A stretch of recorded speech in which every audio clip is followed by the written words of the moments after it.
Hey guys, in this video I'm gonna show you how you could download SiegeX. As you all know, SiegeX is like free, only ranked is paid and stuff. So to download SiegeX, you're gonna need to go to Ubisoft. You need to download the Ubisoft platform. Click on that link, and look, get free access to SiegeX now. Press press play now, or you could download Ubisoft Connect right here. But look, listen, if you're a PC, you're gonna want to press Ubisoft Connect. You can also do this if you have Steam already, but you're gonna need to connect your account and stuff, and like that takes some loose work, I can't lie. So just download the Ubisoft Connect, and once you download it, you're gonna need to create an account.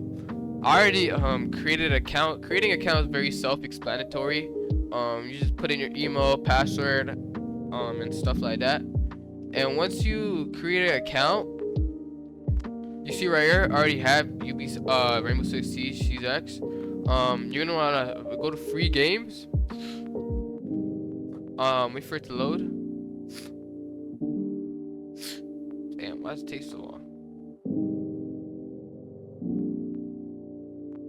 Oh yeah, and as you can see, at the front page it says Tom Clancy's Rainbow Six SiegeX. Press on the free access version, and you're gonna want to press play now. You're gonna need to link your Ubisoft account. You need to link the game to Ubisoft. Press OK, and just like you need to download it. I'm pretty sure it's like 50 gigabytes, not that much, and then you can just play it for free. Yeah, no, that's basically it. I'll see you guys in another video. Bye.